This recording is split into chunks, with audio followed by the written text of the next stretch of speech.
खबर आ रही presidential reference पर सुनवाई के दौरान सीजीआई की टिप्पणी, हमने निर्वाचित लोगों के बारे में कभी कुछ नहीं कहा। चीफ जस्टिस ऑफ इंडिया ने टिप्पणी की, कहा कि न्यायिक सक्रियता न्यायिक आतंकवाद नहीं बनने चाहिए। प्रेसिडेंशियल रेफरेंस पर आज की सुनवाई पूरी हो चुकी है और मामले में अगली सुनवाई 26 अगस्त को होनी है। और हमारे लीगल एडिटर सुमित हमारे साथ जुड़ गए हैं। सुमित, क्या रहा आज कोर्ट में?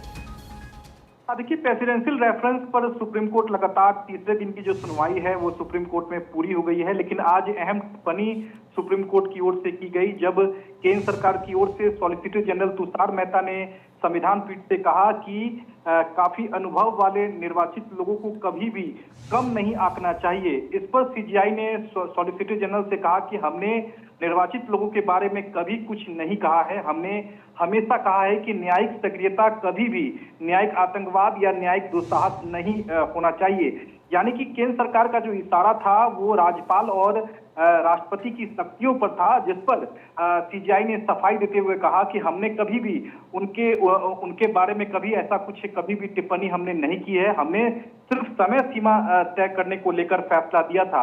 आज अहम टिप्पणी में केंद्र सरकार ने यह भी सुप्रीम कोर्ट से कहा है कि इस पूरे मसले पर केंद्र सरकार सुप्रीम कोर्ट जो है इस मामले में दखल नहीं दे सकता है और खासकर समय सीमा तय करने का जो अधिकार है विधेयक पर वो केंद्र सरकार के पास, वो सुप्रीम कोर्ट के पास नहीं है, क्योंकि अदालतें जो हैं वो समय सीमा तय नहीं कर सकती हैं और हर काम सुप्रीम कोर्ट की ओर से नहीं किया जा सकता है। और किसी भी मामले में जो है देश भर में जितनी भी समस्याएं हैं, ये जरूरी नहीं है कि सुप्रीम कोर्ट ही हर समस्या का समाधान करे, लेकिन सुप्रीम कोर्ट ने भी कई अहम टिप्पणी आज करी है अंजनी। और ये भी सुप्रीम कोर्ट ने कहा है कि यदि राज्यपाल विधेयकों को अनिश्चितकालीन तक रोके रखते हैं तो क्या इससे विधानमंडल निष्प्रभावी नहीं हो जाएगा। ये सुप्रीम कोर्ट का जो सवाल था वो केंद्र सरकार से था। हालांकि सॉलिसिटर जनरल तुषार मेहता केंद्र सरकार की ओर से उन्होंने अपना पक्ष कंप्लीट कर लिया है। फिलहाल मध्य प्रदेश सरकार के जो वकील हैं वो इस मामले में अपना पक्ष जो है मंगलवार यानी कि 26 अगस्त को भी जारी रखेंगे।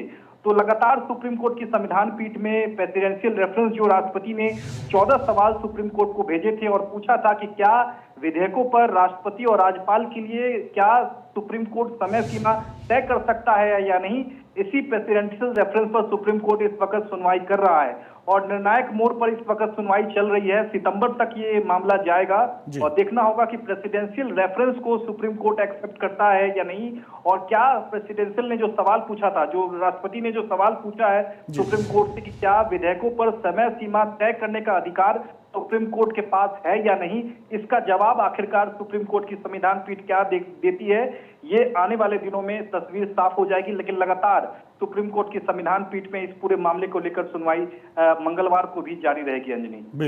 बिल्कुल। और सुमित, जिस तरीके से तमाम राज्य सरकारें ने भी राज्यपाल के इस कदम का विरोध भी किया था, जो गैर एनडीए सरकार थी, तो उसमें इस तरह खींचतान के मामले सामने आए थे। जी बिल्कुल। देखिए, यहाँ निश्चित तौर पर जितने भी गैर बीजेपी शासित राज्य हैं वो कहीं ना कहीं सकते में है, क्योंकि यहाँ सुप्रीम कोर्ट का जो फैसला आया था समय राष्ट्रपति और राज्यपाल के लिए, जो सुप्रीम कोर्ट ने विधेयकों पर मंजूरी लेने के लिए जो समय सीमा तय किया था, उससे गैर बीजेपी शासित राज्यों को काफी राहत मिली थी। लेकिन 14 सवाल जब राष्ट्रपति ने प्रेसिडेंशियल रेफरेंस के जरिए सुप्रीम कोर्ट से जब पूछा तो कहीं ना कहीं इसका जो विरोध है वो गैर बीजेपी शासित राज्य लगातार कर रही हैं। अभी फिलहाल इस प्रेसिडेंशियल रेफरेंस के समर्थन में केंद्र सरकार ने अपनी दलीलें सुप्रीम कोर्ट में दी है।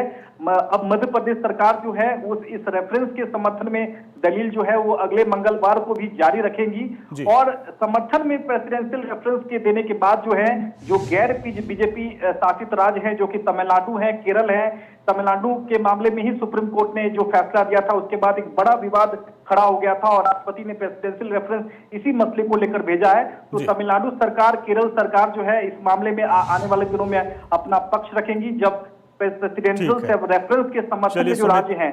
बहुत बहुत शुक्रिया इस पूरे खबर को विस्तार से बताने और समझाने के लिए। बहुत बहुत शुक्रिया।